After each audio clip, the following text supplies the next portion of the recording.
ക്യാൻറ്റീനിലിരുന്ന് Aarav juice കുടിക്കുമ്പോഴാണ് Jani അങ്ങോട്ട് വന്നത്. വന്നപാടെ ആ ജ്യൂസ് എടുത്തവൾ കുടിക്കുകയും ചെയ്തു. എന്തുവാടി ഇത്? നിനക്കൊരെണ്ണം വാങ്ങി കുടിച്ചൂടെ?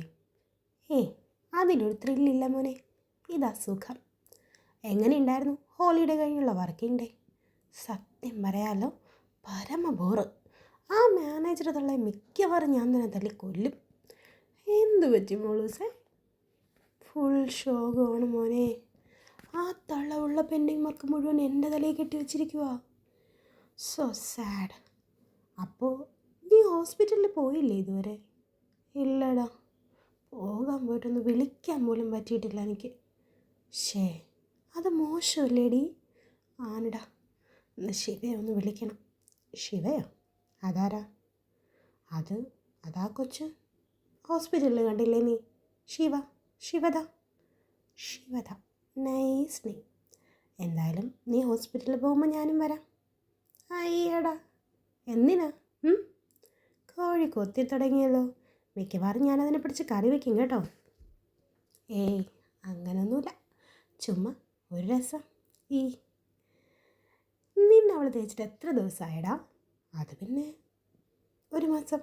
എന്താടി? വെറുതെ അല്ല, ഇതല്ലേ സ്വഭാവം. കാട്ടുകോഴി. അങ്ങനെ അങ്ങ് അപമാനിക്കല്ലേ. ഞാൻ ചുമ്മാ പറഞ്ഞതല്ലേ. ആ കുട്ടി ബുക്കിംഗ് ആണെന്നാണ് തോന്നുന്നത്. അതങ്ങനെ നിനക്കറിയാം. നീ എന്താ ഈ ആരവനെക്കുറിച്ച് വിചാരിച്ച് വെച്ചിരിക്കുന്നത്? ഒരു പെൺകുട്ടിയെ കണ്ടാൽ അവൾ സിംഗിളാണോ അല്ലയോ എന്ന് എനിക്ക് ഒറ്റ നോട്ടത്തിൽ മനസ്സിലാവും. എൻ്റെ നിരീക്ഷണത്തിൽ അവൾ ബുക്കഡാണ്. ഇല്ലെങ്കിൽ നീ നോക്കിക്കോ. ഓഹോ, നിനക്ക് ഇത്രയും വലിയ കഴിവുള്ള കാര്യമൊന്നും ചേച്ചി അറിയാതെ പോയല്ലോ മുത്തേ. കഷ്ടമായിപ്പോയി. നീ എന്നെ അങ്ങനൊന്നും പുച്ഛിക്കണ്ട. ഇപ്പോഴത്തെ എല്ലാ പെൺകുട്ടികളും ബുക്കിംഗ് ആടി. സിംഗിളായ ഒറ്റ എണ്ണത്തിന് മഷിയിട്ട് നോക്കിയിട്ട് കാണുന്നില്ല. മിക്കവാറും ഞാൻ നിന്നെ തന്നെ കെട്ടേണ്ടി വരുമെന്നാണ് തോന്നുന്നത്. എൻ്റെ ശിവനെ, വേണ്ട മോനെ വേണ്ട. നിന്നെ കെട്ടുന്നതിലും ഭേദം ഞാൻ സ്വയം ഒരു കുഴി ഒഴിച്ച് അതിലിറങ്ങി കിടന്നിട്ട് മണ്ണിട്ട് മൂടുന്നത്. ഫ്രീ ആയിട്ടൊരു ജീവിതം കൊടുക്കാമെന്ന് വെച്ചപ്പോൾ അവൾക്ക് അഹങ്കാരം. നീ നോക്കിക്കൂടി, നിന്നെ കെട്ടാൻ ആരും വരാതെ മൂത്ത് നരച്ച് മുക്കി പല്ലും വന്നു നീ അവിടെ തന്നെ നിൽക്കൂടി അഹങ്കാരി. അപ്പം നിനക്ക് എൻ്റെ മല മനസ്സിലാവും. നീ നോക്കിക്കോ. നിന്നെ കെട്ടുന്നതിലും ഭേദം വീട്ടിൽ നിൽക്കുന്നതാ. ഓടി ദുഷ്ടേ.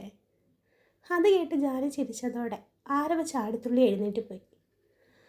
രാത്രി ജോലി കഴിഞ്ഞ് ഫ്ലാറ്റിൽ വന്ന് ഫ്രഷായി ജാനി ഒരു കോഫിയുമായി ബാൽക്കണിയിലേക്ക് വന്നു. എന്ത് നാശം പിടിച്ച ജോലിയാണോ എന്തോ. പണ്ടാരം ഒരു റെസ്റ്റും ഇല്ലല്ലോ. കോഫി കുടിക്കുന്നതിനിടയിൽ ജാനി ഫോണെടുത്ത് ശിവയുടെ നമ്പർ ഡയൽ ചെയ്തു. ഹലോ ജാനി. ഹായ് ശിവ. എവിടെയാണ്? കാണാനില്ലല്ലോ. വന്ന കാര്യമൊക്കെ ഞാൻ അറിഞ്ഞു. ഒരു കോള് പോലും ഇല്ലല്ലോ. എന്നെ മറന്നോ? അയ്യോ, മറക്കാനോ? അങ്ങനെ അല്ലടാ, ഭയങ്കര തിരക്കിലായിപ്പോയി. കുറച്ച് പെൻഡിങ് വർക്ക്സ് ഉണ്ടായിരുന്നു. വരണമെന്ന് വിചാരിച്ചതാ, സമയം കിട്ടിയില്ല. ഇപ്പം കുറച്ച് ഫ്രീ ആയപ്പോഴാണ് ഞാൻ നിന്നെ വിളിച്ചത്. എനിക്കറിയാം, ഞാൻ ചുമ്മാ പറഞ്ഞതാ. ആരവ് പറഞ്ഞു ജാനി തിരക്കിലാണെന്നും വിളിക്കാനും കാണാൻ വരാനും ഒന്നിനും സമയം കിട്ടുന്നതിലും ഒക്കെ. ആരവ് കിച്ചു വരാറുണ്ടോ? പിന്നെ മിക്കവാറും വരും. ഇവിടെ ആൻറ്റി അങ്ങളുമായി നല്ല കമ്പനിയാണ് പുള്ളി. ജാനിക്ക് വരാൻ പറ്റാത്തതിൽ നല്ല സങ്കടമുണ്ടെന്ന് ആൾ പറഞ്ഞു. കള്ളക്കോഴി. അതെ, നല്ല വിഷമമുണ്ട്. ഞാൻ എന്തായാലും ഉടനെ അങ്ങോട്ട് വരുന്നുണ്ട്. നമ്മൾ തമ്മിൽ കണ്ടിട്ടില്ലല്ലോ. നമുക്ക് നേരിൽ കാണണ്ടേ? അങ്കിളിനും ആൻറ്റിക്കും ഇപ്പം എങ്ങനെയുണ്ടടാ? അവൾക്ക് കുഴപ്പമൊന്നുമില്ല, ഇപ്പം ബെറ്ററാണ്. മിക്കവാറും അടുത്ത ആഴ്ച ഡിസ്ചാർജ് ചെയ്യും. പിന്നെ എന്തൊക്കെയുണ്ട് വിശേഷം? പറ. അങ്ങനെ അവർ ഒരുപാട് നേരം സംസാരിക്കുന്നു.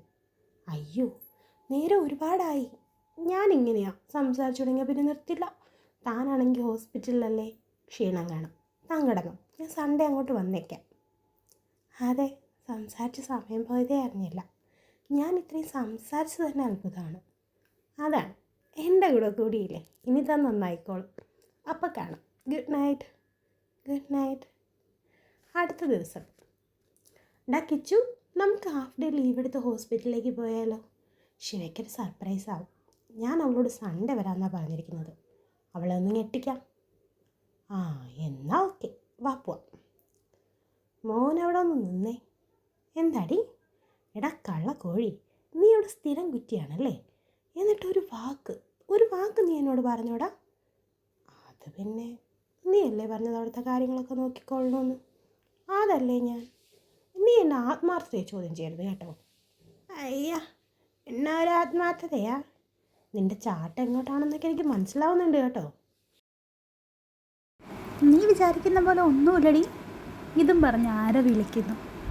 എന്നാ നിനക്ക് കൊള്ളാം, അല്ലെങ്കിൽ നിന്നെ ഞാൻ പപ്പും കൂടെയും ഞാൻ പറിക്കും. ഓ, ഉത്തരവ്. വാ, നമുക്ക് പോവാം.